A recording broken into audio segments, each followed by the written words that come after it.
Assalamualaikum warahmatullahi wabarakatuh. Nama saya Aulia Biryani dari kelas 12 MIPA 2. Saya dan teman-teman saya akan membahas soal ujian sekolah.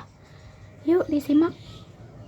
Wacana ambang batas standar WHO yang dinyatakan U-gram per meter kubik setara dengan kadar dalam bagian per juta sebesar sesuai dengan rumus perpangkatan.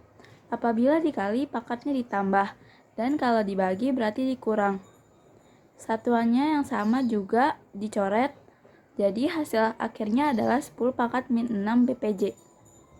Soal selanjutnya akan dibahas oleh teman-teman saya.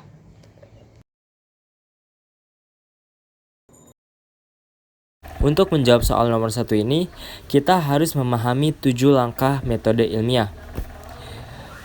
Dalam soal cerita ini, kita dapat menemukan keyword-keyword untuk menjawab soal tersebut. Yang pertama, itu adalah manakah yang lebih efektif. Berarti dalam keyword ini itu merujuk kepada menemukan masalah. Keyword yang kedua, kemudian siswi Y mencari berbagai informasi. Berarti keyword ini merujuk kepada melakukan observasi.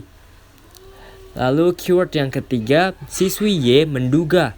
Nah, menduga itu dapat kita samakan dengan hipotesis. Lalu yang terakhir adalah keyword siswi Y melakukan uji coba. Berarti siswi Y melakukan percobaan. Dari ABC yang terdapat, bahwa kita menemukan bahwa jawabannya adalah E. Menemukan masalah, melakukan observasi, menyusun hipotesis, dan melakukan percobaan. Nomor 2. Disajikan pernyataan dari suatu model atom. Pernyataan pertama, massa atom bermuatan positif terpusat di tengah atom yang disebut inti atom. Pernyataan kedua, elektron beredar mengelilingi inti pada ruang hampa di sekeliling inti. Teori atom sesuai pernyataan dan gambar model atomnya adalah, dari pernyataan yang ada di atas, pernyataan tersebut lebih merujuk kepada model atom Rutherford, karena model atom Rutherford memiliki ciri-ciri seperti berikut. Ciri-ciri yang pertama, dengan kecepatan yang sangat tinggi, elektron bergerak mengelilingi inti. Ciri-ciri yang kedua, sebagian kecil dibelokkan dan sedikit sekali yang dipantulkan. Ciri-ciri yang ketiga, permukaan kosong atau hampa, merupakan bentuk atom. Pernyataan yang keempat, ciri-ciri yang keempat, awan elektron tidak mempengaruhi penyebaran partikel alfa. Dan ciri-ciri yang kelima, dengan bermuatan positif dan termaksud pusat massa atom, disebut inti atom. Maka, dari dua pernyataan di atas, jawabannya adalah model atom Rutherford. Perhatikan notasi unsur berikut 45Z21 dan 27X13 dengan soal letak unsur Z dan X dalam sistem periodik unsur adalah, karena Z dan X tidak terdapat dalam tabel periodik unsur, maka kita dapat mengerjakannya dengan cara aturan Aufbau atau cara subkulit. Dengan cara seperti ini, dengan pembahasan kita harus mencari konfigurasi elektron terlebih dahulu. 21Z atau 21 di sini disebut nomor atom, sama dengan AR argon nomor atom yang 18, 4S2, 3D1. Kenapa 4? Karena AR berada dalam periode 3. Valensinya 4S3D karena berakhiran D, maka golongannya dalam tergolongan B.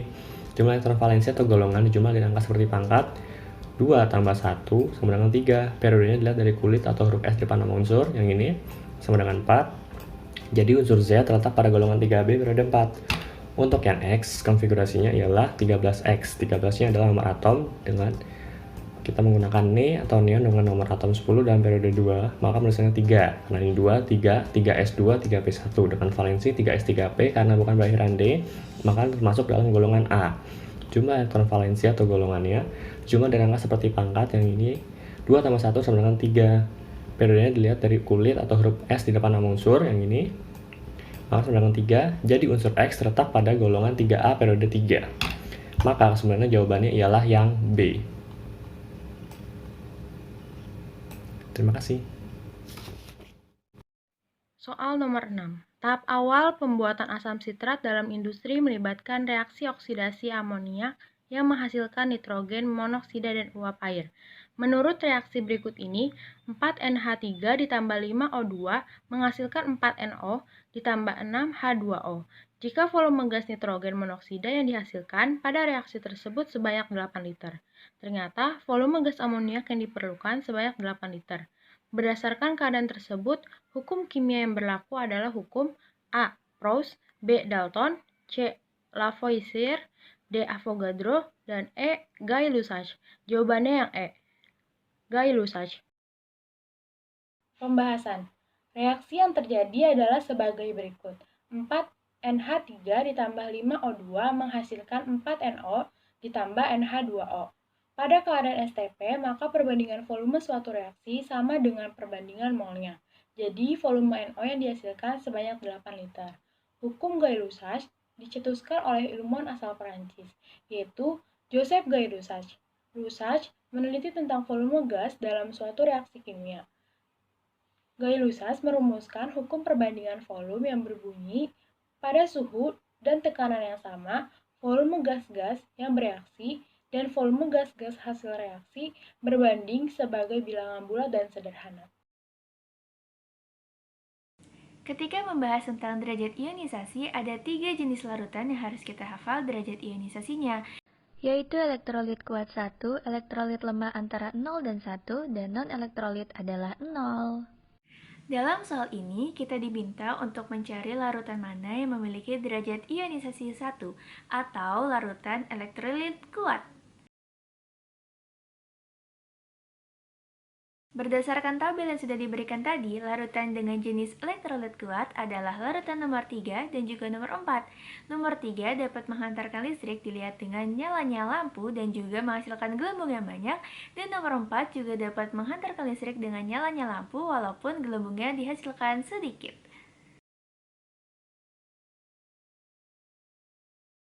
Mudah bukan? Sekian pembahasan dari soal nomor 7. Terima kasih. Oke, soal nomor 8 ini diberikan data, lalu pertanyaannya adalah, berdasarkan data tersebut, pasangan data yang berhubungan secara tepat adalah? Jawabannya yang D, 2 dan 5. Pembahasannya, data yang pertama itu merupakan teknik pemisahan secara sublimasi, yang artinya perubahan wujud zat padat ke gas atau dari gas menjadi padat. Itu salah karena gambar yang benar yaitu yang ini. Lalu data yang kedua, merupakan teknik pemisahan secara ekstraksi yang artinya merupakan proses pemisahan bahan dari campurannya dengan menggunakan pelarut yang sesuai. Nomor 2 benar karena gambarnya sesuai. Lalu yang ketiga, itu merupakan teknik pemisahan secara filtrasi atau penyaringan yang artinya metode pemisahan untuk memisahkan zat padat dari cairannya dengan menggunakan alat berpori atau penyaring. Data ketiga salah karena gambarnya tidak sesuai.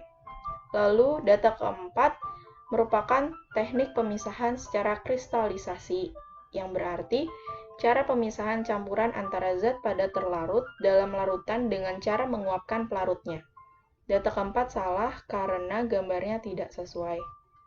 Lalu yang terakhir, yang data kelima, merupakan teknik pemisahan secara kromatografi, yang artinya suatu teknik pemisahan molekul berdasarkan perbedaan pola pergerakan antara fase gerak dan fase diam untuk memisahkan komponen berupa molekul yang berada pada larutan.